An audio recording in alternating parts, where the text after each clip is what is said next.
Thank you. Rahul ji, मैं अब आपसे आग्रह करूंगा कि आए हम सबको संबोधित करें। आप हैंड माइक चाहेंगे?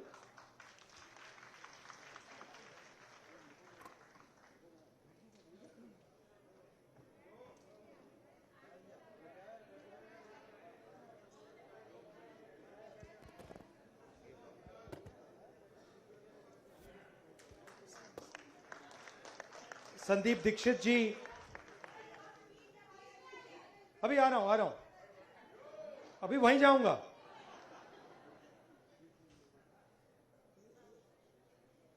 संदीप दीक्षित जी, गजानंद जी, दिव्या जी, अर्शी जी, मोनिका जी, फ्रेंड्स फ्रॉम रचनात्मक Congress, brothers and sisters, and I see some of my old friends from the press. I like to welcome everybody. Love you, love you. तो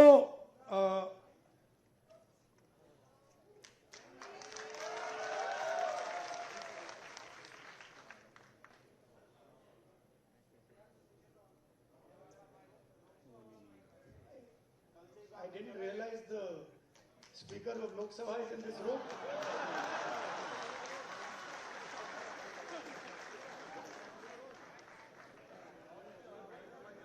Anyway, जब हम ये जो लड़ाई हो रही है ये अलग अलग लेवल्स पे होती है। अभी आपने 4 एक्सप्रेशन सुने, अलग अलग पर्सपेक्टिव सुने।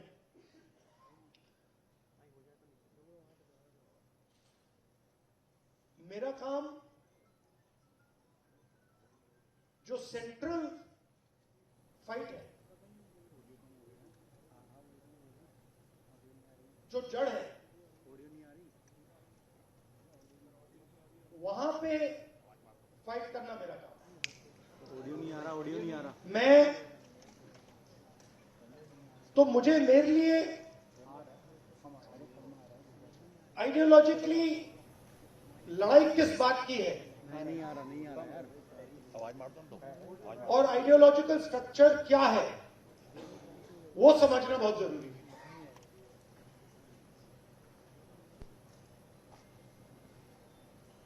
तो लड़ाई किस चीज के बीच में हो रही है आपके मुताबिक?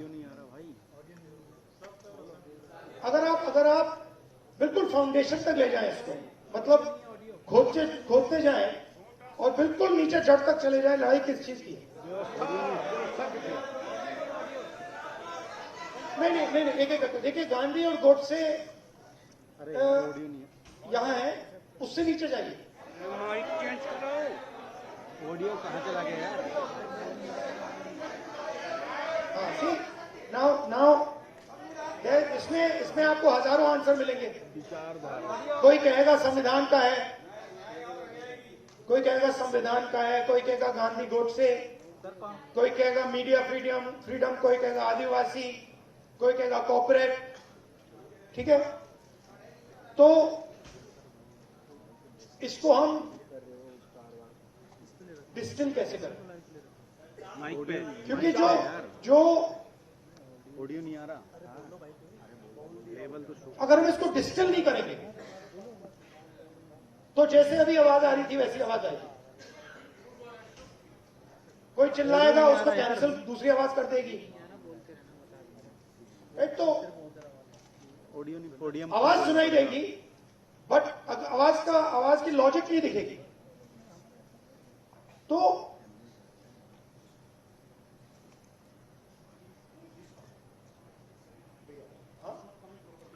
सर चल नहीं रहा। नहीं सर, ऑडियो नहीं आ रही है। ऑडियो नहीं आ रहा है। वो कह रहे हैं कि लाइव में वो नहीं आ रहा है। Yes sir. तो नहीं, वो बाहर तो यू वीडियो है, ठीक है। नहीं, I am more comfortable there. तो what is the fight between? Audio नहीं आ रहा यार। Fight is between order and expression. Okay? There are some people who want to give orders and order society. And there are other people who want to express themselves. And that order is disturbing their expression, and our expression is disturbing their order. And every single person's perspective can fit into that. Every single perspective, every single person's perspective can fit into that. If you look at what was happening at Jantar Mantar, students want to express themselves. They are in pain and they want to express themselves, and the government says, no, we are going to create order in Jantar Mantar, you cannot express yourselves. Today, a lady came to me whose daughter has been raped and killed in Uttarakhand 4 years ago.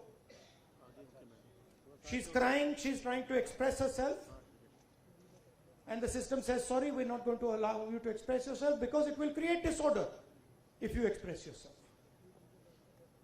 So, their job and their political philosophy is to impose an order on India, and an order that benefits them and certain other people. And our job is to make India express itself and break that order. It's not complicated. I'll show you. Sandeep, can you give me an order?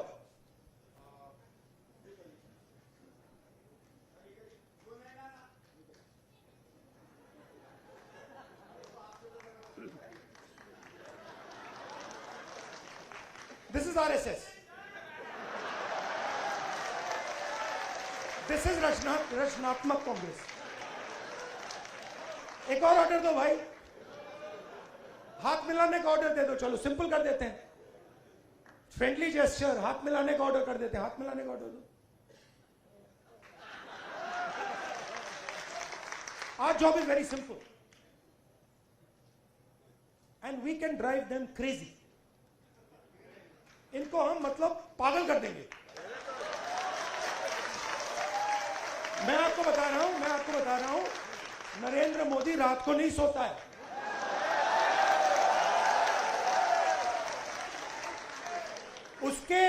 उसके अलग अलग कारण है. उसका एक obvious कारण है और उसके बहुत सारे हिडन कारण भी हैं. आपने देखा अमित शाह, सो कॉल्ड, क्या कहते थे उसको पहले, चाणक्य, और क्या कहते थे, Sardar Patel,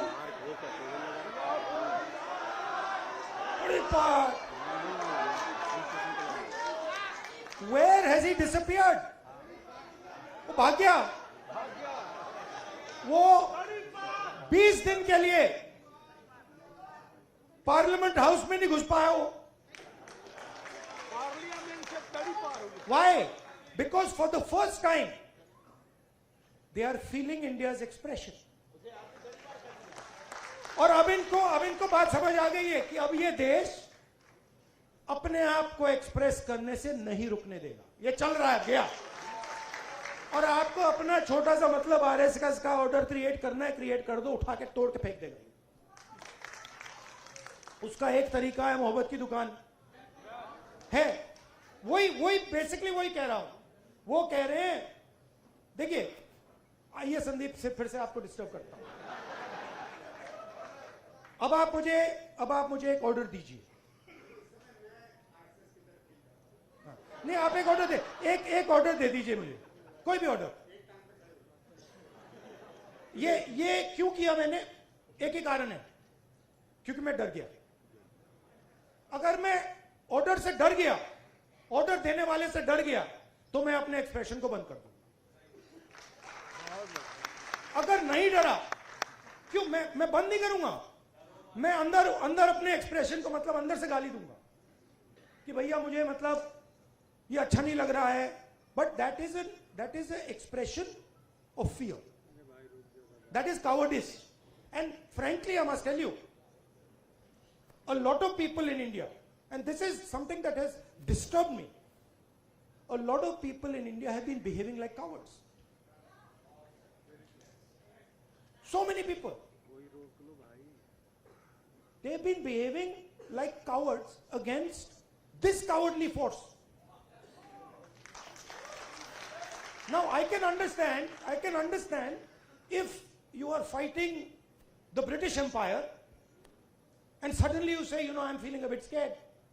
But you're fighting a bunch of jokers, how can you feel scared? You're literally, please understand, you're literally fighting a bunch of jokers, clowns, right? Who have no idea about our philosophy, no idea about our history, right? They're a bunch of clowns.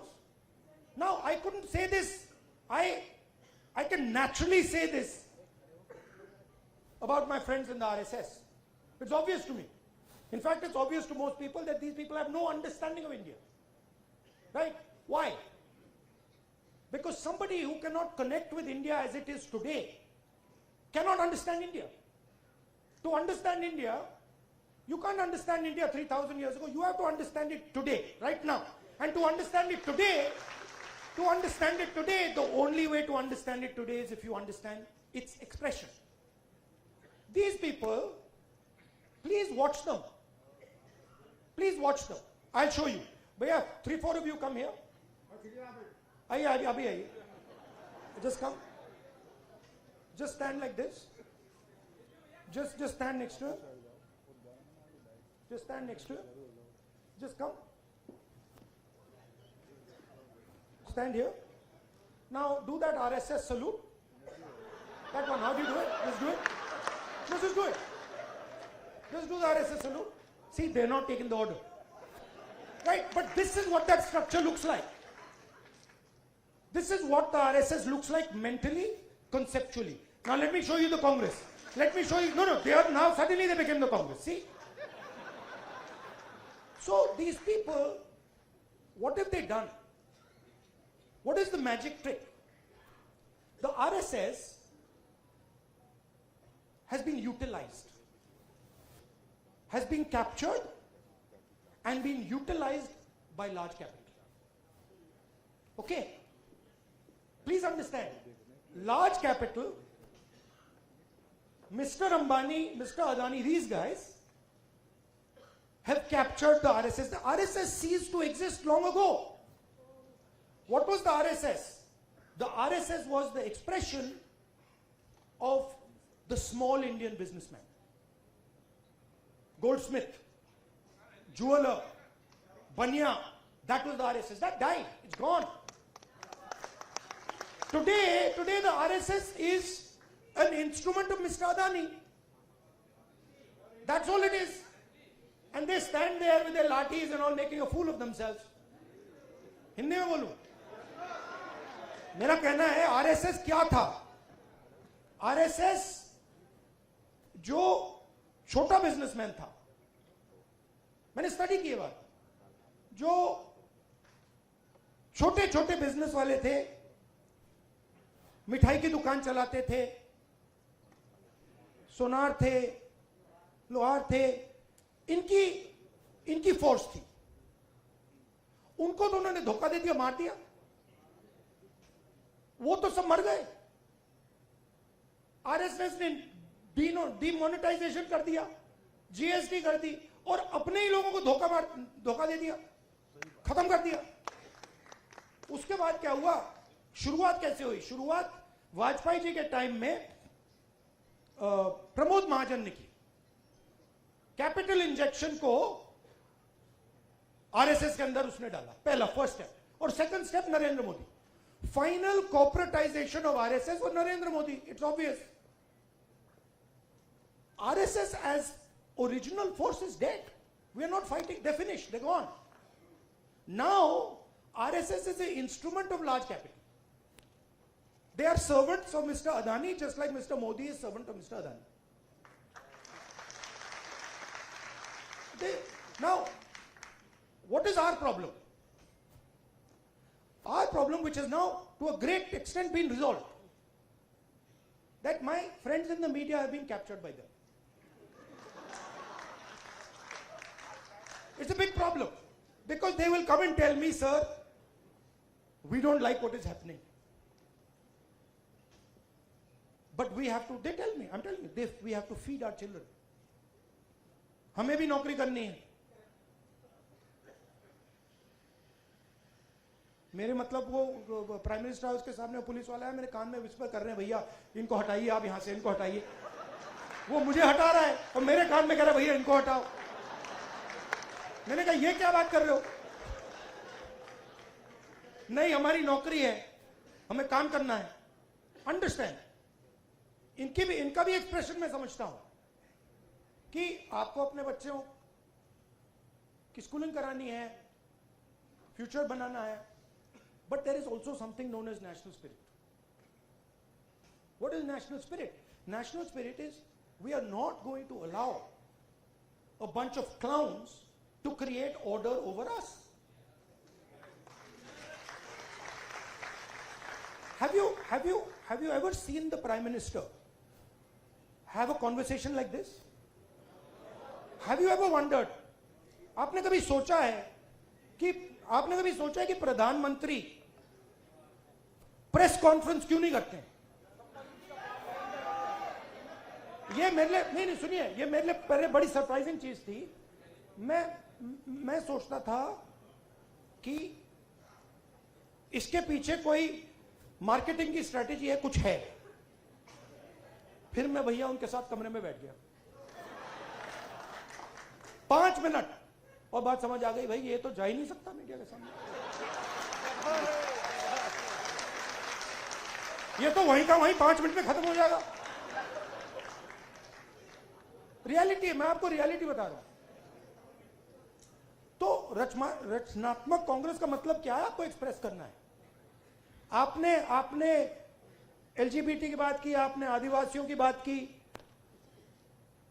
Expression को दबाना नहीं है, कोई भी हो. और मैं आपको बात को और भी आगे ले जाता हूं. जिस दिन आरएसएस के एक्सप्रेशन को देश से खत्म करने की बात शुरू हुई, उस दिन मैं उनकी रक्षा करूंगा, क्योंकि उनका भी एक्सप्रेशन है. हमारा ये नहीं है. हम कह रहे हैं कि भैया सब लोगों का एक्सप्रेशन होना चाहिए. जो आपके दिल में, आप खुल के बोलो, डरने की कोई जरूरत नहीं है. आप किसी और को नहीं दबा सकते. आप ये नहीं कह सकते कि भैया देखो आप सिख हो तो आप गुरु नानक की बात नहीं कर सकते, आप मुसलमान हो तो आप अल्लाह की बात नहीं कर सकते, आप जैन हो तो आप महावीर जी की बात नहीं कर सकते, आप हिंदू हो तो आप शिव की बात नहीं कर सकते. नहीं, जिसको जो बात करनी है, जिसके भी दिल में है, उसको बोलना चाहिए. उसके बाद देखेंगे. बात अच्छी नहीं लगी तो फिर कहेंगे उससे कि भैया देखो ये आपने जो बोला है ना, ये इसने मूड खराब कर दिया. इसको आप दूसरे तरीके से, पहले बोलेंगे इसको आप दूसरे तरीके से बोलिए, प्यार से बोलिए. तो जब देश में एक्सप्रेशन बाहर निकलेगा तो देश की ऊर्जा, देश की जो स्ट्रेंथ है, वो पूरी दुनिया को दिखाई देगी. ये क्या कर रहे हैं? ये देश पर एक्सप्रेशन को मार रहे हैं. और आप बिलीव नहीं कर सकते इनके साथ हुआ क्या. मतलब आप इमेजिन नहीं कर सकते हुआ क्या इनके साथ. ये गया, एक्सप्लेन. ये गए संदीप आना जरा. ये इनका पता नहीं कहां से इनके दिमाग में घुस गया. अब अजीब चीजें घुस जाती है, बट इनके माइंड में घुस गया कि foreign policy is this.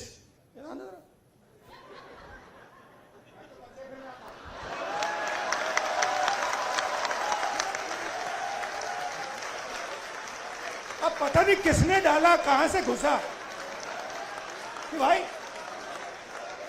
Foreign policy का मतलब imagine the ignorance. Foreign policy. एक चीज पूछ सकता हूं? हाँ. मिलनी समझ के तो नहीं पकड़ा था? I have not reached there yet. But पता नहीं कहां से घुस गया कि फॉरेन पॉलिसी का मतलब नेताओं से गले लगना।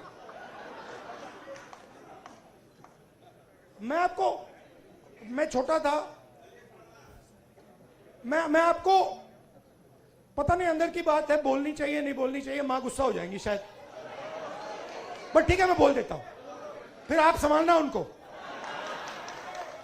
तो मैं छोटा था, हम अमेरिका गए, एक्सप्रेशन की बात हो रही है तो कह देता हूं, हम अमेरिका गए।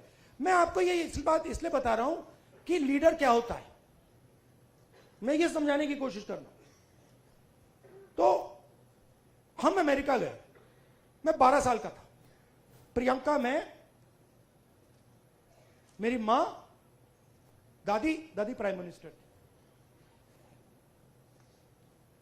गले मिलने की बात हो रही है ना। तो स्टेट डिनर था, ऑफिशियल डिनर था।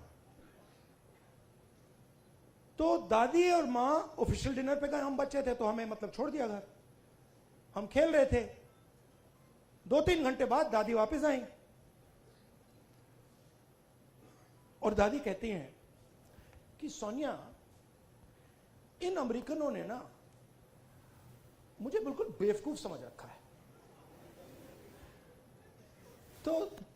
तो मां कहती है, मां दादी को मम्मी कहती थी, तो मां कहती है मम्मी वाई। और मेरी दादी कहती है तुमने नोटिस नहीं किया कि जिस रंग की मेरी साड़ी थी उसी रंग का ड्रेस नैन्सी रेगन पहनी थी। मतलब आप अपने दोस्त के घर नहीं जा रहे हो, इस काम में हिंदुस्तान का प्राइम मिनिस्टर दोस्ती नहीं करता है, उसको दोस्ती से कोई इंटरेस्ट नहीं है, उसको अपने देश की रक्षा करने का काम करता है। अब इनके दिमाग में पता नहीं कहां से घुस गया कि ये मेरे दोस्त हैं। वो गले लगने लग गया, थोड़ी देर बाद हो जाता है कि भैया ये मेरा दोस्त है, गले लग लिए 3 बार, दोस्त होगा। वो पीछे पकड़ लिया उन्होंने,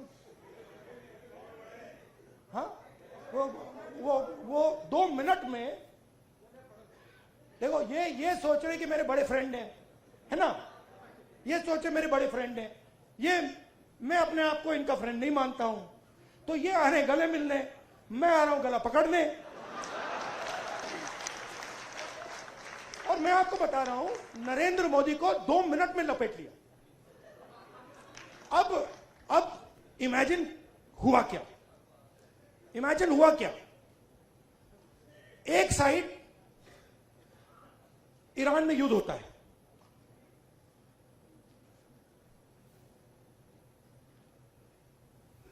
हिंदुस्तान के लिए, अगर हिंदुस्तान अपनी स्ट्रेंथ को समझता और अगर हिंदुस्तान का नेता इंदिरा गांधी जी जैसा होता तो हिंदुस्तान के लिए दुनिया में सबसे बड़ी अपॉर्चुनिटी आपके सामने आई। कौन सी कि भैया ईरान हमारा पुराना दोस्त, अमेरिका हमारा दोस्त, रशिया हमारा दोस्त, चलो भैया हम रेलेवेंट बन जाते हैं, इनकी दोस्ती बनाते हैं। हुआ क्या? नहीं हुआ क्या, पाकिस्तान ने हमें जगह उठा के ले गया। जो मीडिएटर पाकिस्तान बन गया और हिंदुस्तान, मोदी जी देखते रह गए ये हुआ क्या भाई, ये कैसे हुआ। अब क्या हुआ, अभी ये मीडिया वाले आपको बता नहीं रहे, मुझे मालूम है। आजकल भैया मैं आपको बता रहा हूं, मोदी जी के ऑफिस के अंदर से मुझे इंफॉर्मेशन मिलती है, पूरा रिवोल्ट चल रहा है अंदर। हुआ क्या,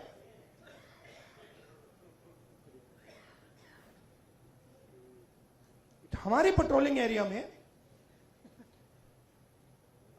चाइना ने अरुणाचल में हमें पेट्रोलिंग करने से मना कर दिया कि भैया हाँ ठीक है, वो सब बात ठीक है, ये आपकी जमीन है, मगर आप यहां पेट्रोलिंग नहीं कर सकते। राजनाथ सिंह जी अमित शाह जी और नरेंद्र मोदी जी की हवा निकल गई है। वो क्या कर रहे हैं? ऑपरेशन अभी चल रहा है। सारे मीडिया के एडिटर्स को कॉल कर रहे हैं कि भैया ये बात आप अपने अखबारों में मत डालो, छुपाओ।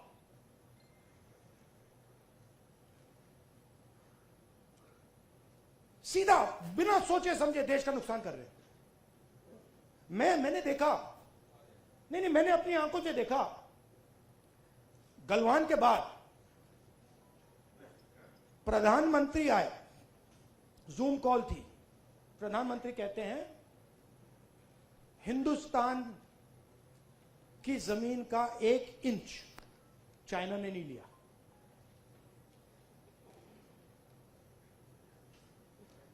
उसके बाद आर्मी कहती है कि भैया हिंदुस्तान की जमीन तो ले गए। आप सोचिए, चाइना को मैसेज किया गया, चाइना के नेगोशिएटर्स ने हमारे नेगोशिएटर से कहा कि आप क्या बकवास कर रहे हो, आपके प्रधानमंत्री ने बोला हमारी आपकी जमीन नहीं गई।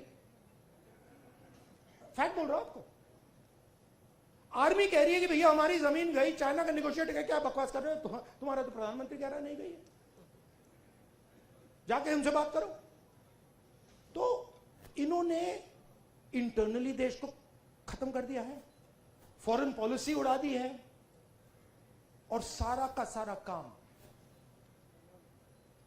अपना जो पॉलिटिकल स्ट्रक्चर है उसको फाइनेंस करने के लिए, अदानी जी का पैसा लेने के लिए ये उन्होंने किया है। अब ठीक है, पहले क्या था, मूड खराब था, आप लोगों में भी मूड खराब था। मेरे पास लोग आते थे, भैया ये कब होगा, कब खत्म होगा, कब खत्म होगा, इसमें तो 10 साल लग जाएंगे। अब तो नहीं बिलीव करते ना, है ना? अब तो हो गया ना। हाँ। क्योंकि अब कांग्रेस पार्टी, ऑपोजिशन, सबका एक्सप्रेशन चालू है, अब नहीं रुकने वाला वो क्या। हाँ, थैंक यू, टाटा, गुड बाय।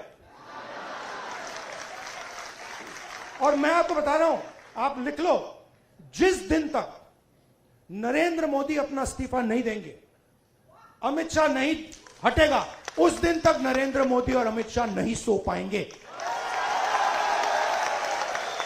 उनको हम जगा के रखेंगे, पूरी रात जगा के रखेंगे, जब तक वो कोलैप्स करके कहें कि भैया ये हमारी बस की नहीं है, माफ करो, छोड़ दो हमें। और बिना नफरत के, बिना हिंसा के, बिना नफरत के हम हमारी देश की संस्कृति, हमारे देश के कल्चर की लड़ाई लड़ रहे हैं। हमारा देश नफरत का नहीं है, मोहब्बत का है, प्यार का है, भाईचारे का है, अहिंसा का है। ये हम प्रूव करके दिखा देंगे सबको। अब आप सबको, जब आपको ऑर्डर मिले ऊपर से, अच्छा लास्ट बात बताता हूं, ये मैं बात समझा कब, ये ऑर्डर वाली, मैं एक दिन लोकसभा में ना, एक तो प्राइम मिनिस्टर का साइड होता है और एक ऑपोजिशन का होता है, तो एक दिन पता नहीं क्यों मैं उस साइड से जा रहा था ऊपर की ओर, तो वो बैठे हुए थे वहां पे। तो जब मैं वहां से निकला, वो मेरी ओर देख रहे थे सारे के सारे बीजेपी वाले, मैं थोड़ा उनके जानबूझ के थोड़ा ऐसे पास जा रहा था, और मैं वो घूर घूर के देख रहे थे, मैं भी घूर घूर के वापस देख रहा था। तो एक बीजेपी के सांसद ने पता है क्या बोला, मैं सुन लिया, वो मेरे लिए एक्चुअली था नहीं, मगर मेरे कान में घुस गया वो, क्योंकि ओपोनेंट, मतलब ओपोनेंट गुरु होता है हमारे सिस्टम में, हमारी फिलोसॉफिकल सिस्टम में ओपोनेंट गुरु होता है, वो दुश्मन नहीं होता, वो हमें सिखाता है, और उससे हम नफरत नहीं करते हैं, उससे हम प्यार करते हैं, बट हम उसको समझाना चाहते हैं यार तू गलत रास्ते पे चला गया है, प्यार से। तो उसने क्या कहा, उसने कहा पता है, ये जो है ना, मेरे बारे में बोला, ये जो है ना, अपने कॉलीग से बोला, ये जो है ना प्रॉब्लम पता है क्या है? वो बोलता है क्या है? कहता है ये, फिर उसने थोड़ा गंदा शब्द यूज किया, वो मैं नहीं यूज करूंगा, से, ये किसी खांचे नहीं, ये किसी भी खांचे में नहीं घुसता है, इसको कहीं भी नहीं फिट आता है, ये कहीं भी घुस जाता है, अपना करता रहता है। हां, मैं और हम सब किसी खांचे में नहीं घुसने वाले लोग। हमारे पास हजारों खांचे हैं। देखिए मैं आपको बताता हूं, आप सिख हैं, ठीक है, पहला खांचा। दूसरा खांचा, आप बॉलीवुड स्टार जैसे हैं लुक में, दूसरा खांचा। तीसरा खांचा, आप भाई हैं, राइट।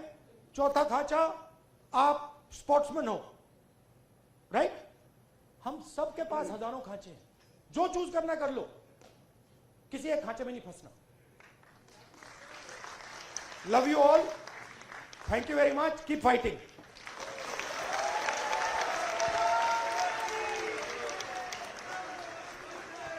एक मिनट प्लीज, बैठे रहिए, बैठे रहिए। एक सेकेंड प्लीज, बैठे रहिए, प्लीज प्लीज प्लीज। मैं दिल की गहराइयों से राहुल जी का धन्यवाद करता हूं, और आज का इस सत्र समाप्त होने के पहले आप लोगों से दरख्वास्त करूंगा कि राष्ट्रगान के लिए प्लीज खड़े हों। राहुल जी, आशीष, नेशनल एंथम प्लीज। थोड़ा इधर हो ना, आप बैठ जाओ, आप इधर हो जाओ, थोड़ा इधर हो जाओ, इधर हो जाओ, इधर भैया, इधर इधर। सर, राष्ट्रगान के पहले नारा नहीं प्लीज। एक सेकंड राहुल जी, एक आखिरी, राहुल जी बस एक बात मैं आपको बताना चाहता हूं। एक सेकंड भैया, एक सेकंड। साहिर लुधियानवी की एक बहुत मशहूर कविता है जिसमें उन्होंने कहा है, ये सुबह कभी तो आएगी, ये हमारा प्रण है, ये सुबह हम ही तो लाएंगे। Thank you.